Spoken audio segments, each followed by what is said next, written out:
Salut à toutes, salut à tous, bienvenue dans un épisode spécial de Tech Café, un épisode histoire.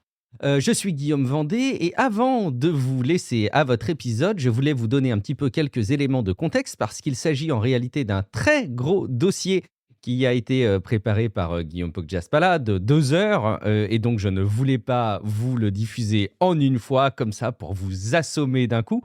Donc j'ai découpé l'épisode en 2 parties. La première partie concerne la Suède et des parties liées à la Russie. Donc vous allez voir que dans l'histoire de la tech de ces dernières dizaines d'années et de ce dernier siècle, il y a pas mal de choses hyper intéressantes qui se sont passées dans le nord de l'Europe et dans l'est de l'Europe.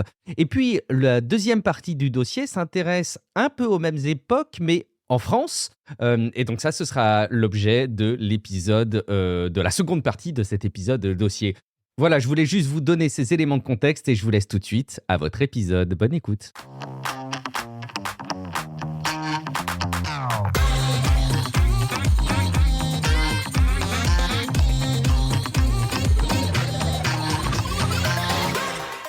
Salut à toutes, salut à tous, bienvenue dans votre supplément de Tech Café, l'épisode qui vous permet d'aller un petit peu plus loin et qui nous permet de creuser des sujets ensemble.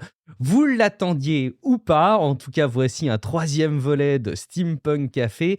Ceux qui sont parmi les plus fidèles auditeurs auront déjà entendu le paradigme de l'informatique raconté dans l'histoire par Guillaume Poggiaspala, où on avait été jusqu'à explorer des machines, d'où le titre d'ailleurs, qui fonctionnaient même à la vapeur, les premiers calculateurs. Tout cela nous avait emmené, si je ne dis pas de bêtises, dans le second épisode, explorer ce qui s'était passé en Angleterre jusqu'à l'Amstrad, quelque part. Je suis Guillaume Vendée, podcasteur technophile enthousiaste, et je suis ravi de retrouver votre expert et chroniqueur de Tech Café qui a préparé donc un 3e épisode autour de l'histoire de la tech, c'est Guillaume Poggiaspala. Salut Guillaume, comment vas-tu ? Mais écoute, moi ça va très bien. Voilà, content de revenir un petit peu pour cet épisode historique. On va revenir encore une fois dans les années 50. Et oui, c'est l'époque épique. C'est pas Nota Bene, la chaîne YouTube sur l'histoire, mais ça s'en rapproche un peu par certains aspects. D'ailleurs, tous les sujets qui sont abordés par Guillaume, y compris dans les épisodes suppléments, sont sourcés et les liens sont dans les notes de l'épisode. Donc, n'hésitez pas à aller dans les notes de l'épisode sur votre app de podcast ou si vous ne voulez pas de contraintes de mise en page un peu foireuses, d'aller sur techcafé.fr dans l'article qui accompagne la parution de cet épisode, comme à chaque fois. C'est sur techcafé.fr. Et puis, juste avant qu'on se plonge dans la frise historique que tu nous as préparée, je rappelle quelques incontournables, mais je vais aller évidemment très vite. Vous savez à quel point c'est précieux pour nous que vous puissiez montrer à quel point vous appréciez le travail de Guillaume et le travail qu'on mène pour vous apporter Tech Café semaine après semaine dans votre app de podcast. Et pour cela, il y a plusieurs manières de le faire. D'une part, de participer aux échanges sur techcafé.fr/Discord. Il y a un serveur Discord tout à fait agréable et dans un petit communauté. On a l'impression que c'est un salon un peu familial où les gens discutent de tech, mais pas que. Il y a aussi la possibilité de laisser des avis sur Apple Podcast ou sur Podcast Addict si vous ne l'avez pas encore fait. C'est très important pour nous parce que quand les gens découvrent Tech Café et qu'ils écoutent un premier épisode, ils le font en sachant qu'il y a toute une communauté derrière. Apprécie les contenus et ça évidemment c'est très important que vous puissiez vous aussi contribuer pour qu'on ait le maximum d'avis à 5 étoiles qui soient qualifiés. Et puis si le cœur vous en dit, si jamais vraiment vous voulez soutenir financièrement Tech Café, rendez-vous sur patreon.com/techcafé. Vous aurez toutes les infos pour soutenir le podcast financièrement avec les montants qui vous paraissent les plus justes sur la durée qui vous paraît le plus appropriée. Et évidemment, vous pouvez en plus plafonner ces participations. En échange, vous avez le flux du podcast qui vous est dédié personnellement sans la pub. Mais je laisse de côté toutes ces considérations sur lesquelles je reviendrai dans l'introduction de l'épisode hebdo de la semaine prochaine plus en détail.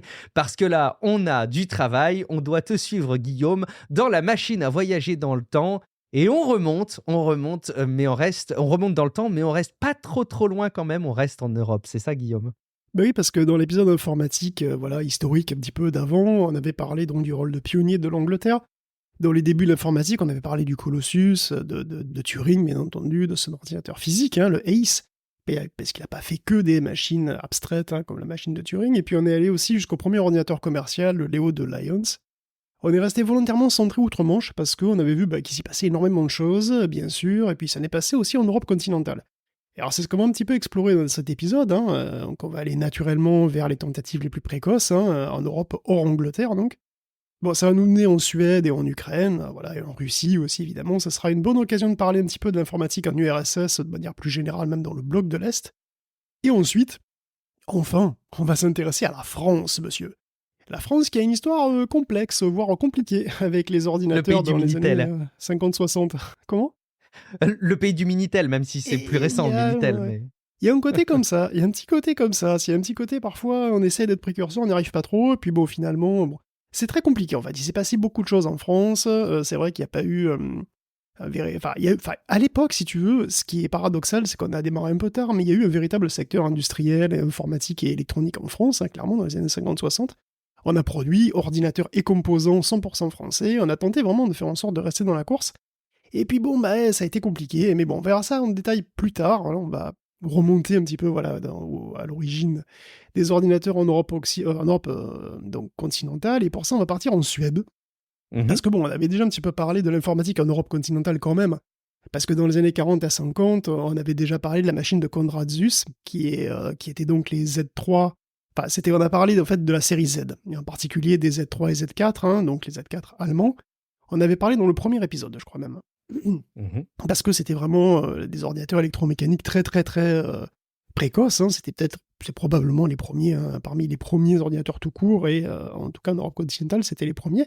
Et le deuxième pays européen à avoir développé un ordinateur, finalement, c'est la Suède, avec son Bark. Alors Bark, B-A-R-K, donc c'est pas un ordinateur en bois, oui, parce que Bark, ça veut dire écorce aussi en anglais. Non, ça veut dire Binar Automatisk Relay Calculator. Voilà, donc en gros, bah, ça veut dire que c'est un calculateur automatique binaire à relais, du coup, voilà, c'est bon, bah, vous savez ce que c'est, j'ai plus trop de boulot à faire, hein, tout est dans le titre, c'est génial. Merci. C'était cool. Donc ce truc a été installé au Royal Institute of Technology à Stockholm, donc la décision de le construire a été prise fin 48, et il a été fini en 1950 tout pile. Donc c'est une machine électromécanique hein, qui a été construite en grande partie avec des relais de téléphone, c'était, voilà, parce qu'il y en avait plein évidemment à l'époque, c'était assez facile de s'en procurer, donc c'est vrai que souvent on repose là-dessus, sur du matos téléphonique en fait, hein. Et donc elle était binaire, elle travaillait sur 32 bits, en virgule flottante, attention, elle faisait une addition en 150 millisecondes. C'est-à-dire... c'est-à-dire qu'on avait... Ouais, enfin, c'est la vache. C'est vrai que c'était bien pour l'époque, hein, mais enfin, ça veut dire qu'on faisait moins de 7 opérations par seconde. Oui. Et c'était des opérations simples, parce que pour les multiplications, c'était pire, c'était 4 par seconde. 4 multiplications par seconde, voilà, c'est mieux qu'à la main, mais bon, pas plus que ça, quoi. Donc son premier travail, ça a été de faire une table de cosinus, d'ailleurs. Donc elle avait 50 registres qui contenaient les variables sur 32 bits, et il y avait 100 constantes aussi. Donc c'était déjà une machine qui était assez complexe, hein, finalement, fat hein, au niveau électromécanique. Hein, l'unité qui faisait des additions contenait 232 relais et le multiplicateur presque 1 millier de relais. Et il y en a 5000 dans la machine entière. Et il y a eu une extension de mémoire, d'ailleurs, qui a été rajoutée ensuite et qui portera ce chiffre à 8000 relais. Donc t'imagines la taille, le bruit, la consommation de ce truc. Alors, c'est une machine qui se programme par branchement physique, donc elle n'a pas beaucoup d'instructions, hein, c'est vraiment une sorte de calculateur automatique. Mais ça suffit pour faire des calculs répétitifs, approximer des solutions d'équations, etc. L'armée l'aurait utilisé hein, pour des trajectoires d'artillerie et de la cryptanalyse. Donc la Suède, en fait, talonne l'Angleterre, finalement, et les États-Unis. Hein, et elle va beaucoup...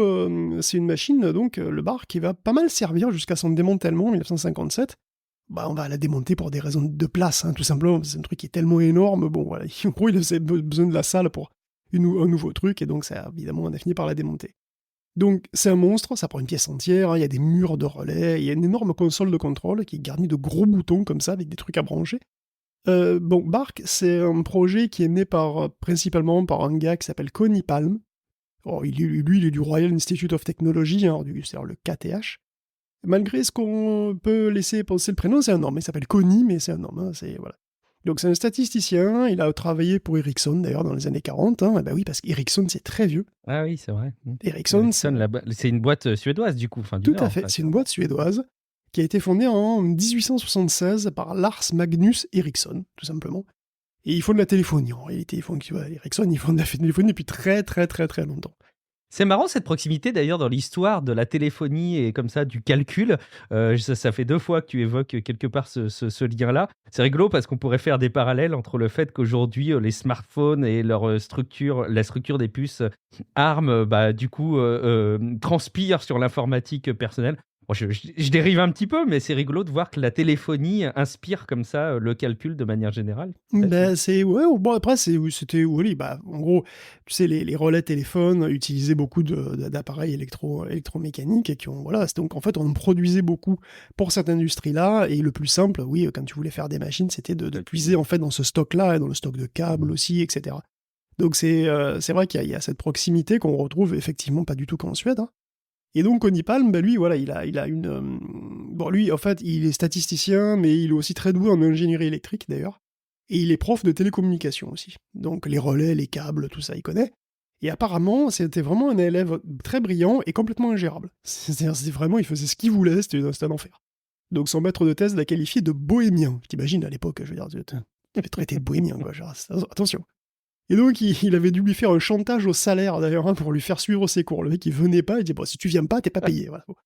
Donc, tu imagines le gars. Et bon, de manière informelle, d'ailleurs, son Bark, là, son ordinateur Bark, parfois on l'appelle le cognac. Le cognac pour Conny et ENIAC. Et voilà, vous l'avez, vous l'avez. Et c'est pas une blague, hein, je veux dire, c'est véridique, hein, c'est pas moi qui l'ai inventé, c'est un truc véridique. Ça, parfois, de manière informelle, on appelait ça le cognac. Rien à voir avec la ville de Charente, du coup. Eh ben non, Et non, non. ni avec l'alcool, évidemment. Non, mais parce que moi, je pense en premier à la ville parce que je viens de Charente, mais il faut penser en premier à l'alcool, je pense. Et voilà, c'est effectivement le cognac, voilà, bon, enfin, c'est O2NIAC, quoi. Mm. Et bon, autre personnalité notable autour de Bark, c'est Elsa Karin Bostad Nilsson, Une femme, cette fois-ci. une femme donc, absolument, qui sera une de ses principales spécialistes, ainsi d'ailleurs que de son successeur. Le successeur du Bark, ça s'appellera le Besk. Et donc, Elsa, c'était une véritable reine des neiges, aussi. Oui, j'ai pas pu résister. La Suède, Elsa, tout ça, pardon. Et elle sera pionnière de la programmation en Suède, mais aussi dans le monde, hein, puisque voilà, quand t'arrives tôt à ce point. Et ce qui est marrant, c'est que son histoire, elle est caractéristique de cette époque. En fait, elle fait penser un petit peu au film Les Figures de l'ombre. Je sais pas si t'as vu. Non, j'ai pas vu du tout. Bah, Les Figures de l'ombre, c'est un film qui retrace l'histoire de 3 calculatrices, entre guillemets, afro-américaines, donc des calculatrices humaines, hein, on utilisait des calculateurs humains à cette époque-là, hein, donc avant les ordinateurs, tout simplement, les calculs pratiques, hein, les calculs numériques, hein, qui étaient faits par des bataillons de calculateurs humains pour justement pour les missions spatiales par exemple, hein, et tu devais avoir des vraies valeurs, quoi, tu vois. C'est bien d'avoir les équations, Ok. mais bon, à un moment donné, il faut avoir les vraies valeurs de tel truc, hein, de poussée, de trajectoire, de tout ce que tu veux. Donc il fallait des calculateurs humains. Et en général, c'était des gens qui calculaient donc très bien et très vite, donc c'était des bons mathématiciens souvent, hein. Et c'était le cas pour Katherine Johnson, par exemple, une des protagonistes du film. Et leur rôle, finalement, était crucial. Tu vois, c'était... il faut avoir des solutions justes et précises pour les équations, pour pouvoir mener à bien une mission. Et parfois, il fallait avoir recours à beaucoup d'intelligence pour justement résoudre ces équations dans les temps et de manière Ah ouais. gérable, quoi. Le stress. T'imagines Exactement, le stress. exactement. Donc il fallait parfois avoir beaucoup d'imagination pour voir comment attaquer le problème, pour le simplifier, pour le résoudre de manière assez élégante, pour pouvoir avoir des valeurs numériques exploitables comme ça, quoi, dans les temps. Et sans ce travail, il n'y a pas de fusée, hein, il n'y a pas de fusée qui décolle si tu n'as pas vraiment les valeurs qu'il faut pour là, les matériaux, les poussées, etc., etc. Donc il y avait beaucoup de calculatrices, entre guillemets, hein, des femmes, donc c'est vrai qu'il y a beaucoup de femmes, pas uniquement, mais il y avait beaucoup de femmes, qui utilisaient des outils de l'époque. Alors elles utilisaient quand même des trucs, hein, elles utilisaient des calculatrices mécaniques, des tables de valeurs évidemment, et parfois même des machines de calcul analogiques, des choses dont on a un petit peu parlé dans les épisodes précédents. Mhm. Et en 48, Elsa Karin, en Suède, c'est pareil en fait, hein, c'est son lot aussi. Elle intègre l'Institut de recherche de l'armée, donc ça s'appelle le FOA, bon, c'est du suédois, me demande pas ce que ça veut dire. Et elle y fait des calculs d'aérodynamique, avec l'aide de calculateurs mécaniques, hein, typiquement, donc c'est-à-dire des grosses machines lourdes en métal, et avec une manivelle que tu tournes pour faire les calculs. Vraiment steampunk café à fond, quoi. Ah bah ça ressemble, en gros c'est une sorte de super pascaline, hein. À l'époque on utilisait des trucs qui étaient des super pascalines, quoi. Donc la Suède en produisait d'ailleurs, c'était les machines Facit AB, je ne sais pas comment ça se prononce. Donc dès le début, dans les années 50, les calculateurs analogiques venaient des US déjà et accéléraient pas mal le travail des calculateurs analogiques. Et donc souvent, ils résolvent les équations en gros, parce que le système qui est à l'intérieur du calculateur analogique, en fait, il modélise une équation générale et puis après, tu te débrouilles. Bon, il fallait donc s'adapter à ces nouveaux outils, qui étaient des calculateurs analogiques. Et ces calculateurs analogiques, en fait, ils rendaient un petit peu obsolète, parfois même le travail de certains calculateurs, puisqu'il y a beaucoup de choses qui, du coup, devenaient quasiment automatiques. Et déjà, Elsa, elle doit prendre des cours en programmation. Enfin, déjà, elle se dit, aïe, aïe, aïe, ça commence à, déjà, on commence à, tu vois, à l'époque déjà, on commence à être remplacé par des nouvelles machines. Je risque de devenir obsolète. Et donc, elle prend des cours de programmation et elle devient opératrice sur le BARC. Et elle sera d'ailleurs la première à faire tourner du code sur le BESC aussi, donc son successeur, qui lui sera électronique. Donc BESC pour me dire du mot, BESC, c'est binary, alors binary ou binary, bon, comme c'est du suédois, je sais pas. Donc Binary Electronic Sequence Calculator, voilà. C'est donc cette machine qui troque les relais pour des tubes à vide. Alors comme ça se faisait à l'époque, donc c'est tout à fait typique. Donc le BESC a été complété en 1953. Donc le BESC, il a été utilisé pour le programme nucléaire suédois, quand même. Et Elsa y a participé. Donc elle a même épousé un des scientifiques du projet. Est-ce que c'est pas mignon, ça ? C'est une belle histoire d'amour qui est née grâce à la tech. Qui est née grâce à la tech et autour d'une bombe nucléaire. Oh là là. C'est trop mignon. D'ailleurs, elle est morte récemment. Elsa, elle est morte en 2020. Elle est morte à 95 ans. Elle a une vie remarquable, Elsa Karine. Elle est devenue directrice de calcul scientifique au FOA, puis du département de mathématiques. Elle a aussi été une activiste pour le droit des femmes, d'ailleurs, dans toute cette histoire. Il y a ce sujet, d'ailleurs. Encore en 75, le FOA payait mal ses employés femmes, d'où son implication, et les femmes calculatrices ont d'ailleurs été globalement remplacées déjà par des ingénieurs, souvent des hommes, lors de la transition vers les appareils analogiques. Et après, il y a eu les ordinateurs, donc il a fallu se recycler. Alors Elsa, elle a réussi à se recycler dans la programmation, et d'ailleurs, on voit aussi cette transition dans le film Les Figures de l'ombre. Donc quand la NASA achète son premier IBM 7090, les calculatrices, elles vont être congédiées, elles vont être dans leur majorité, elles vont être tout simplement licenciées, quoi. Et sauf celle qui, comme Dorothy Vaughan, par exemple, qui est une autre protagoniste du film, qui va se former au nouveau truc, et elle va se former au Fortran. Et c'est comme ça qu'elles pourront continuer à travailler là-bas. Donc alors, dans le film de Les Figures de l'ombre, il y a aussi une dimension raciale qui est bien marquée dans le film, évidemment. Ce sont toutes des afro-américaines. Les aptitudes, par exemple, qui étaient hors du commun de Katherine Johnson, seront lourdement bridées par la ségrégation. Parce qu'il ne faut pas oublier qu'elle est née elle est née en 1918. Et donc à cette époque, quand tu es super fort en mathématiques, il vaut mieux être blanc que black, si tu veux vraiment exploiter ça. Il vaut mieux être blanc, quel que soit le sujet, de toute façon. Oui, non, mais c'est vrai. Mais oui, t'as raison, ça s'illustre aussi comme ça, quoi. Donc voilà, c'est... bon. Enfin bon, le BESC, le BESC, ça a été un ordinateur qui a eu beaucoup de succès. La Suède a eu son secteur informatique, donc. Et le BESC a été brièvement l'ordinateur le plus rapide du monde, d'ailleurs. Et le BESC aura une version commerciale à base de transistors qui sera faite par Facit. Facit, donc toujours au Facit, les Suédois qui faisaient donc des calculatrices, qui se sont rués dessus. Et puis après, il y a eu des successeurs spirituels, il y a eu le SMIL, il y a eu Sarah, il y a eu la machine à calculer de Saab aussi. En fait, Saab, c'est Saab AB. C'est un constructeur d'avions suédois. Saab, c'est S-A-A-B, c'est Svenska Aeroplan, quelque chose. Voilà. Donc, voilà. Donc, ils ont utilisé le BESC pour un de leurs modèles, d'ailleurs, le modèle d'avion, le Saab 32 Lansen. Donc, ils ont été tellement intéressés, d'ailleurs, qu'ils ont débauché des gens du projet BESC pour créer Sarah, qui sera leur machine à calculer à eux, donc la machine à calculer de Saab. C'est un petit peu pareil pour Facit d'ailleurs, qui ont débauché des gens pour créer leur propre machine. Une dernière anecdote sur le BESC. En 1960, il a été utilisé pour créer ce qui est peut-être une des premières animations en images de synthèse. Donc c'est une route qui défile en vue subjective. C'est une route en fil de fer, mais ça se veut réaliste. Et ça a été diffusé à la télé suédoise en 1961, et c'est encore sur YouTube. Donc le lien est dans les notes de l'émission, si vous voulez aller voir cette animation faite donc par le BESC en 1960. Alors pour ceux qui connaissent, c'est un rendu qui est meilleur que celui du jeu vidéo Night Driver, mais c'est le même principe. Donc Night Driver, c'est un jeu d'arcade qui est sorti 15 ans plus tard, par rapport à l'animation que je décris là, mais bon, c'est un jeu d'arcade de conduite, où tu conduis de nuit, donc, évidemment, donc tu as un volant, et puis en fait, tu as la route qui défile, et tu vois finalement que les bords de la route, en fait, tout simplement, qui défilent à haute vitesse, et c'est un petit peu comme ça, quoi. C'est bien pratique de conduire de nuit, il y a moins de choses à rendre et à modéliser pour rendre le truc crédible. C'est très pratique. Tu vois rien, c'est super pratique. C'est ça. Vous êtes habitué si vous conduisez de nuit. Juste avant qu'on abandonne, façon de parler, hein, la Suède, c'est rigolo à chaque fois enfin, je me pose peut-être la question à tort de qu'est-ce qui fait qu'un pays comme ça émerge. Est-ce que finalement le fait que tu nous parles de la Suède fait qu'ils sont particulièrement remarquables à l'époque, ou est-ce que juste c'est intéressant de s'intéresser justement à ce qui se passe en Suède? Est-ce qu'ils étaient un peu, pour le coup, précurseurs au niveau des développements à l'époque? Et est-ce que ça a été motivé par quelque chose? J'aime bien essayer de positionner un peu leur situation par rapport aux autres de manière générale. Bah, la Suède, c'est un pays qui avait des bons ingénieurs, qui avait une industrie C'est une sorte aussi, de personne. industrie électrique. Donc, ils avaient Ok.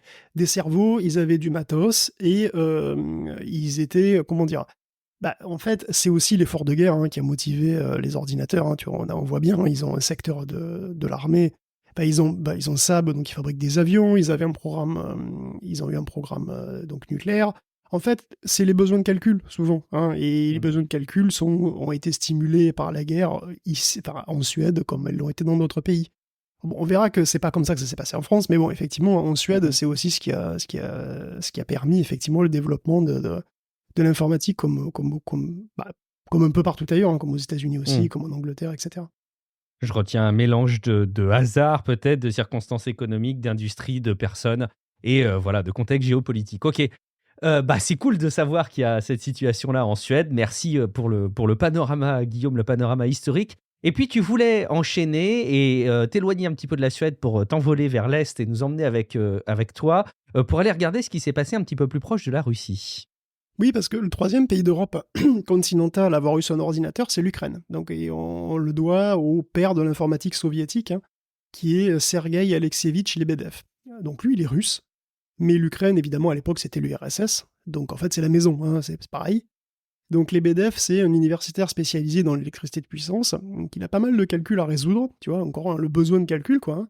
Ouais. Et bon, il est un peu comme tout le monde, hein, dans les années 30 et 40, il en a marre de faire les calculs à la main ou avec des bouts de ficelle, et donc il cherche par tous les moyens à se faciliter le travail. Donc il essaye les calculateurs mécaniques, il essaye les calculateurs analogiques aussi, comme celui de Van Neverbush, dont on a parlé dans le premier épisode, je crois. Dans les années 40, en Russie, ben, c'est un petit peu vers là qu'on s'oriente, quoi, vers l'analogique. L'analogique est très à la mode.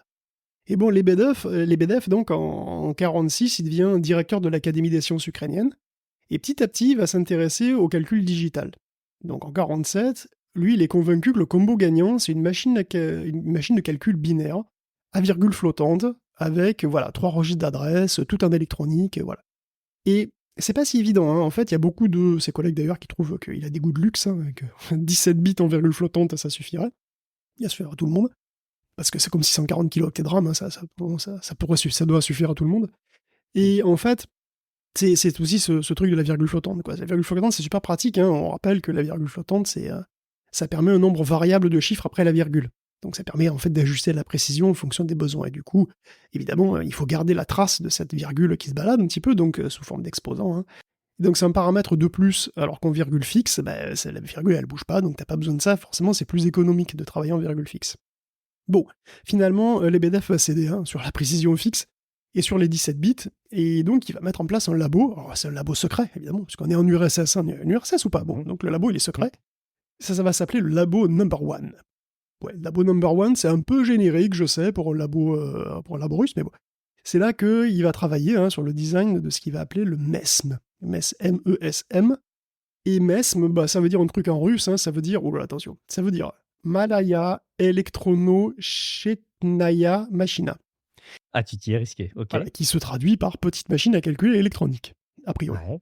En fait, le plus gros souci de Lebedev, c'est de trouver des gens qualifiés. Parce qu'il y en a pas, tu vois. C'est important, hein, évidemment, d'avoir des gens qui sont bien qualifiés, qui ont une sensibilité à ça, etc.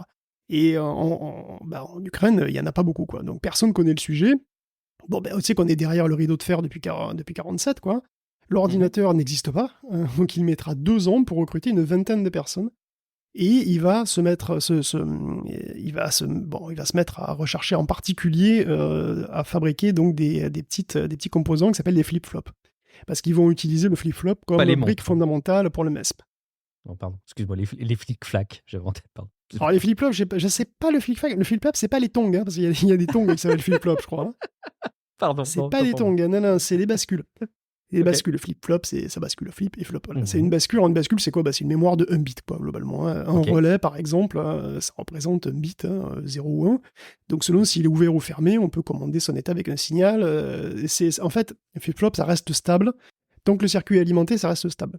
Ça peut être 0, ça peut être 1, mais voilà, en gros, en guise de relais, on peut utiliser un équipement électronique, hein, comme des tubes à vide ou des transistors, si t'en as.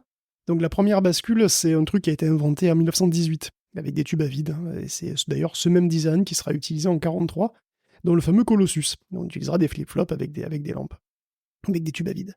Donc les BDF et son nouveau meilleur pote, qui s'appelle Dashevsky, ils vont travailler sur les briques de base, hein, ces briques-là, dans des conditions qu'on peut qualifier de difficiles. Vraiment. Hein. Alors il faut savoir qu'on est en Ukraine après-guerre, juste après-guerre.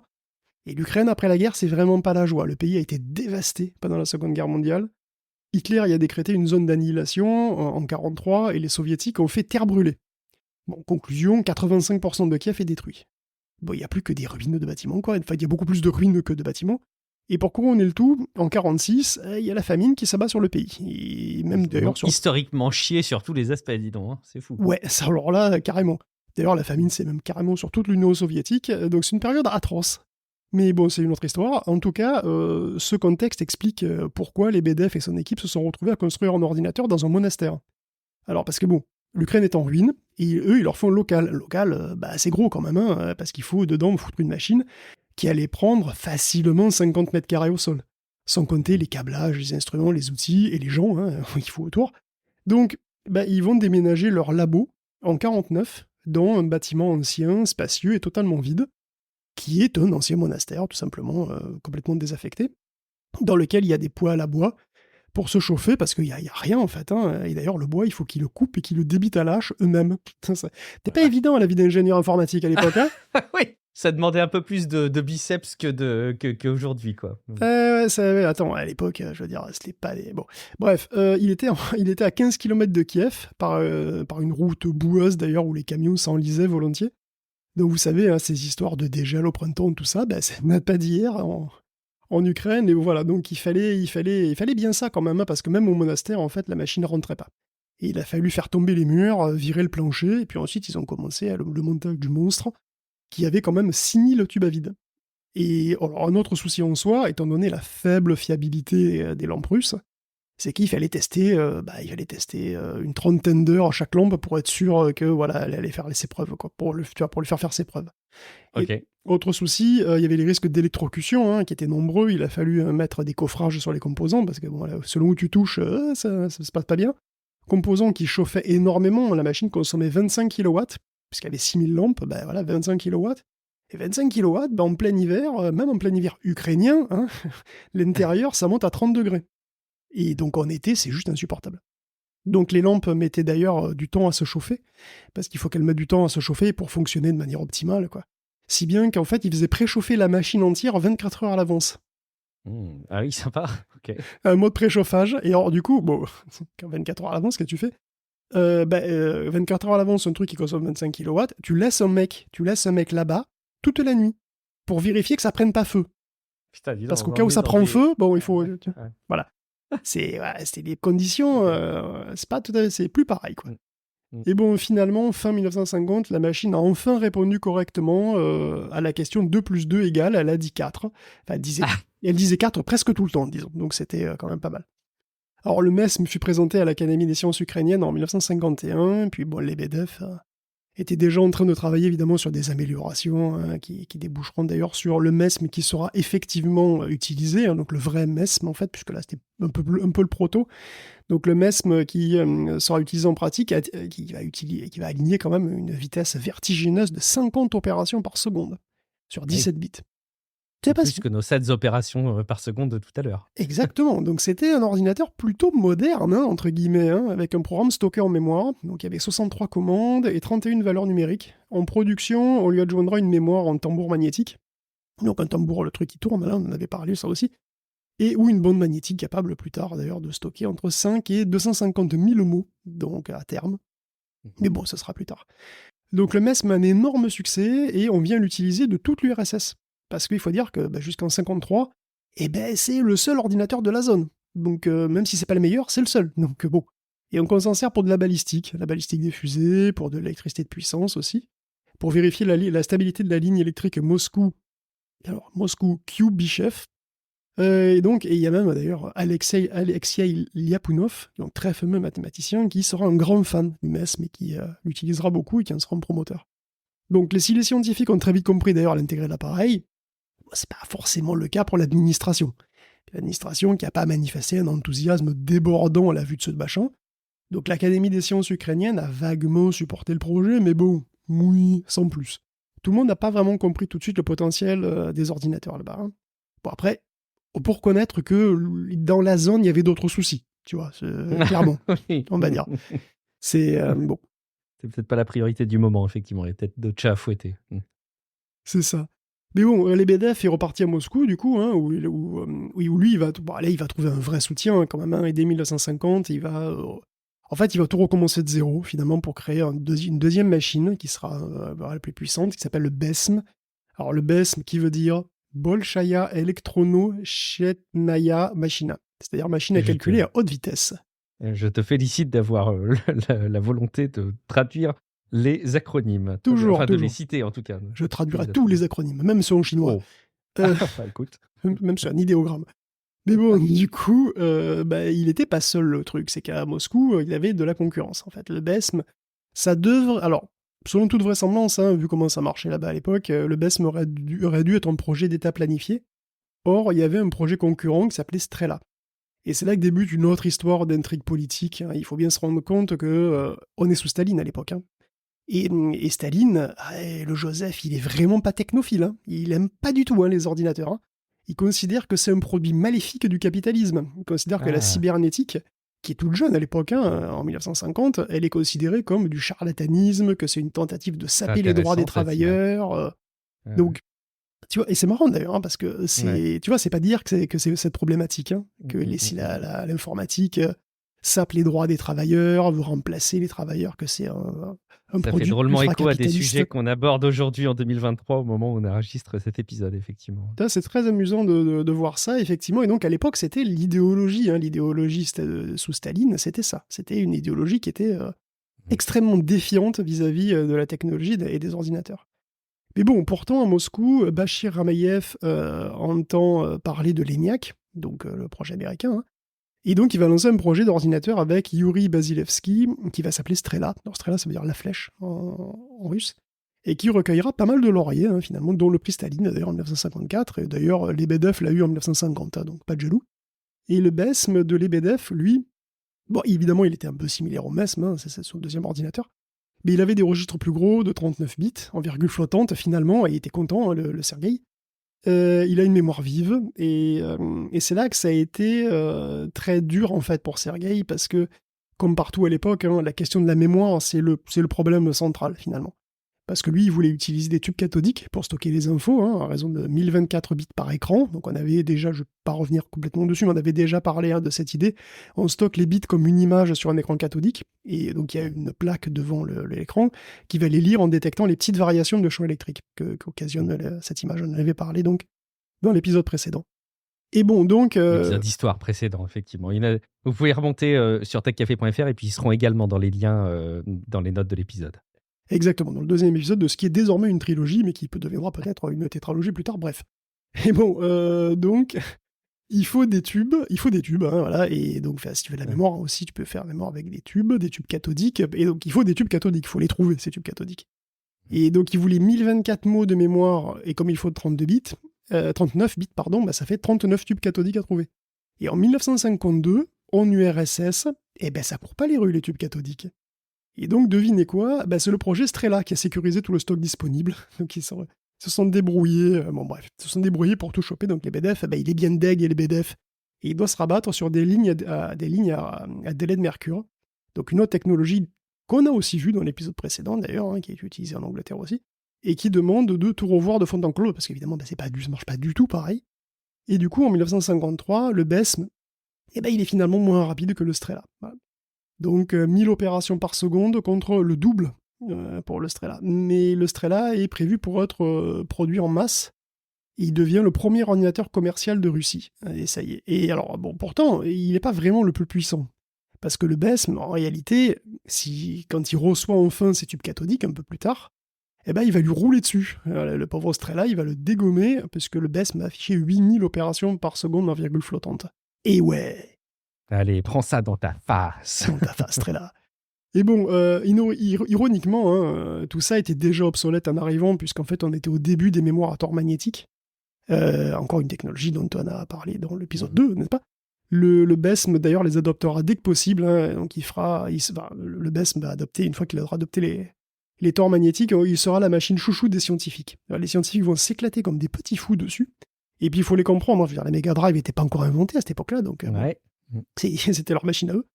Et donc, il y a un Strela qui a été mis en service en 56 et qui a fait les calculs pour le vol de Yuri Gagarin. Premier vol spatial habité en 61. Son concepteur, d'ailleurs, devient du coup le héros du travail socialiste. Donc en 1953, c'est d'ailleurs aussi l'arrivée de Nikita Khrouchtchev, Khrouchtchev, qui va succéder à Staline. Et ça, c'est très important parce que Khrouchtchev, il est beaucoup moins fermé idéologiquement que Staline aux ordinateurs. Et donc sa présidence va ouvrir la voie à une véritable industrie informatique, et pas juste à des projets par-ci par-là dotés à l'arrache, parce que, bon voilà, on ne veut pas non plus complètement perdre le truc, tu vas perdre la main vis-à-vis de l'Occident, mais on n'y croit pas trop, et puis surtout on n'aime pas ça, tu vois. Là, il va y avoir une bascule idéologique avec Khrouchtchev. On peut continuer, qu'est-ce qui s'est passé alors après? Alors, le BESM, en fait, il va asseoir les BDF comme une référence de l'informatique soviétique, hein. Donc il va pondre ensuite d'autres ordinateurs, le M20, le BESM2, qui seront produits en masse à partir de 59, puis il y aura toute une lignée jusqu'au BESM 6 en 65, qui était un véritable super ordinateur de l'époque, hein, qui utilisait des transistors, il utilisait 60 000 transistors, 180 000 diodes, une architecture pipelinée et super scalaire, qui exécutait jusqu'à 8 instructions par seconde.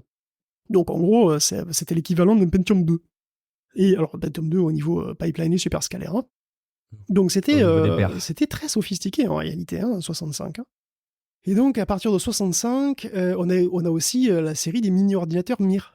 Donc les Mir 1, 2, 3, hein, qui sont conçus à Kiev par Viktor Glushkov et qui nettoient pas du tout la vaisselle, hein, ces Mir-là. Ces Mir sont intéressants parce qu'en fait, ils font partie de la famille émergente dans les années 60 des mini. Donc les mini-ordinateurs. Alors voyez plutôt le Mir 1 par exemple. Il a une RAM confortable de 4096 mots de 12 bits, à mémoire Tor, hein, donc avec des petits Tor comme ça, les petits anneaux dont on a parlé, donc les 300 opérations par seconde, un lecteur de cartes perforées, donc il a tout le confort moderne, des performances qui sont très correctes pour l'époque, et c'est une machine qui pèse que 400 kg, et qui ne consomme que 1500 watts. Je veux dire, c'est vraiment minuscule. J'aime les que 400 kg, que 1500 watts, rendez-vous compte. Mais oui, c'est vraiment mini. Il faut voir, mais c'est vraiment ça. Il y a vraiment, donc avant, on avait les énormes ordinateurs qui faisaient 10 fois ça, quoi, globalement, à tout point de vue. Et là, maintenant, on arrive à une forme de miniaturisation qui était ce qu'elle était dans les années 60, mais c'est l'avènement des mini. Et d'ailleurs, ça éclaire aussi pourquoi on appelait autrefois, dans les années 80, des ordinateurs de 10 kilos des micros. Des micro-ordinateurs, mais ça pesait quand même 10 kilos quand même, hein, quand ils sont sortis. Le PET, par exemple, il n'était pas léger. Mais bon. Donc, c'est autre chose. Glushkov, donc, c'est qui le papa d'Emir. Il a aussi bossé sur un petit projet rigolo qui s'appelait OGAS, et qui veut dire encore un truc en russe et qui se traduit par Système national automatique de calcul et de traitement de l'information. Et c'est ni plus ni moins qu'un Internet soviétique, tout simplement. Un réseau alors. C'était un réseau, effectivement. Sa vision, c'était celle d'un réseau en 3 niveaux. Donc, il y avait un centre à Moscou. Oui, quand même, on est soviétique, faut pas déconner. Déjà, ça pose des bases. Okay. Bah, c'est Internet, en URSS, c'est un centre à Moscou. Bon, c'est tout. Et après, évidemment, il y a 200 centres secondaires dans les villes importantes. Il y a 20 000 terminaux locaux, là où ça vaut le coup, hein, économiquement, voilà, dans les villes qui valent le coup, quoi. Donc, Victor, il a eu l'idée en 1962, mais finalement, ça n'a jamais été financé. Parce que ça bousculait tout le monde, et la bureaucratie a fini par asphyxier au gaz. Oui, bon, ça va. Bref. Mais donc, ça veut dire qu'il n'y a pas eu les plus-values quand même de ce réseau, justement sur la partie administrative, sur la partie bureaucratique, quoi. Ça, Ben non, parce que les bureaucrates, ils n'avaient pas envie de se faire remplacer. En partie, ah d'accord, ok. Encore une fois, cette crainte de... Okay, complètement, d'accord. Ça a bousculé beaucoup trop de choses, on va dire. Donc c'est pas le seul projet de réseau concurrent à Internet russe, hein, d'ailleurs, mais ils ont tous échoué. Alors, il y aura en réalité plein de modèles d'ordinateurs soviétiques aussi, d'ailleurs, hein, qui se vendront bien dans tous les pays du pacte de Varsovie. Hein. rien que sous Khrouchtchev, en plus d'Estrela, il y a eu des Setun, il y a eu des Mir, il y a eu les lignes Minsk. Il y a eu 355 BESM 6 qui seront fabriqués quand même. Donc c'est des ordinateurs qui, dans l'ensemble, ne seront pas à l'absolu point des performances mondiales, tu vois. Mais ça se défendait bien, c'était compétitif et ça permettait au bloc de l'Est d'avoir des ordinateurs parce que, et devinez quoi, il y avait un embargo sur les composants contre la Russie, évidemment. Et ça aussi, c'est un truc qui rappelle des choses, n'est-ce pas? Donc, tu m'étonnes. Hein? Non, je disais, tu m'étonnes. C'est vrai que les parallèles qu'on peut faire. On a l'impression, tu sais, on parle souvent de polarisation, comme ça, des grands blocs géographiques aujourd'hui, dans les années 2020, de la tech, etc. Mais forcément, les choses ne sont pas si nouvelles que ça, par certains aspects, culturellement parlant. Concordance des temps, tout ça, tout ça. Bon, donc il y a eu des embargos sur un peu tout, en fait. Il y avait l'accord COCOM, c'est Coordinating Committee for Multilateral Export Controls. Donc le COCOM de 1950, qui interdit entre autres aux entreprises occidentales de vendre des ordinateurs au bloc communiste, parce qu'ils sont considérés comme des atouts stratégiques. Voilà. Et ça, c'était à moins d'avoir une licence spéciale. Donc en fait, c'était un peu comme aujourd'hui, globalement avec la Chine. La relative profusion de machines et de constructeurs soviétiques, finalement, c'est un peu contre-productif. Ça s'est révélé sur le terrain un peu contre-productif, parce que tout le monde produit un petit peu ce qu'il veut, du coup ça fait des périphériques incompatibles, des écosystèmes incompatibles, des langages aussi qui sont, c'est des pièces, donc tout ça est un peu bordélique, et du coup, en 66, il y a eu quelque chose, on en avait aussi parlé, mais voilà, c'est un truc vraiment important, il y a eu la sortie de l'IBM 360. Et l'IBM 360, c'est un écosystème interopérable, etc. Et donc les économistes russes, ils préconisent en fait de créer une ligne de machines compatibles, avec du matos interopérable, qui sera compatible avec l'IBM 360. Mais de manière assez étonnante, mais bon, c'est pragmatique, en fait, ils vont décider de créer des clones du matériel IBM. Donc dès 68, ils commencent à faire du reverse engineering sur les 360, sur les IBM 360, et ils vont produire à partir de 72 des machines qu'ils appelleront, qu'on va appeler les Riyad.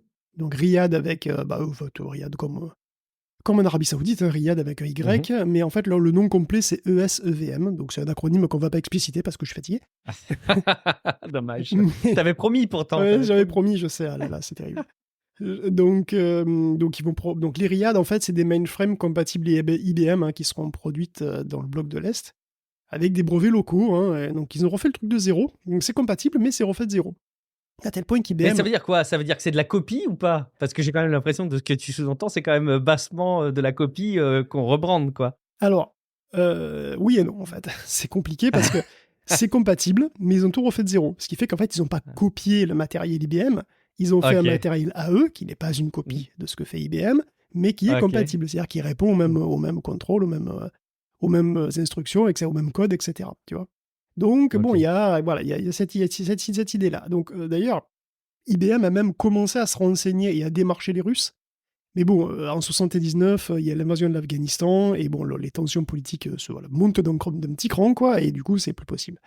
Donc, il y a... on voit qu'il y a quand même une énorme rupture avec la vision stalinienne des ordinateurs, qui est complètement consommée dans les années 70, où les Russes, en fait, veulent faire le forcing sur la production des machines. C'est-à-dire qu'à un moment, les Russes veulent devenir un gros producteur de machines, et ils vont se baser sur les Riyad. Donc, des Riyad qui, donc, à cette époque-là, sont à circuit intégré, ça y est, et qui vont essayer de vendre un maximum tous les pays du Comecon.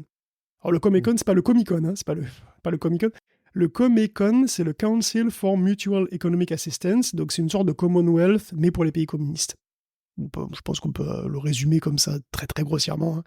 Donc c'est un regroupement de pays qui comprenaient l'URSS, évidemment, mais aussi tous les pays derrière le rideau de fer, quoi. Le rideau de fer, comme on disait, donc il y a évidemment Cuba aussi, et le Vietnam d'ailleurs, en plus des pays d'Europe de l'Est. Donc Angela Merkel, qu'on connaît bien, salut, on lui fait un coucou. Coucou Angela. Elle a soutenu une thèse en 86, elle est physicienne, je crois, enfin, en tout cas elle est universitaire, donc elle a soutenu sa thèse en 86 en Europe de l'Est, en Allemagne de l'Est, et elle a utilisé un ordinateur de type Riyad, d'ailleurs, pour sa thèse. Et des ordinateurs Riyad, il s'en vendra 15 000 au total, c'est pas pour... c'est des machines qui, on le rappelle, sont très grosses, c'est 15 000, ça a l'air dérisoire, évidemment, quand on le compare aujourd'hui, mais il faut se rappeler que c'est des machines professionnelles absolument énormes qui prennent une salle entière. Donc 15 000, c'est vraiment pas mal. Donc le changement de cap politique en faveur des clones d'IBM, c'est assez fort.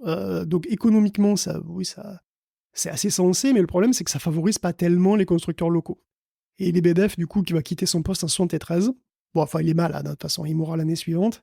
Il aura une belle carrière, Lebedev. Il a commencé avec une machine qui tournait à 8-10 opérations par seconde.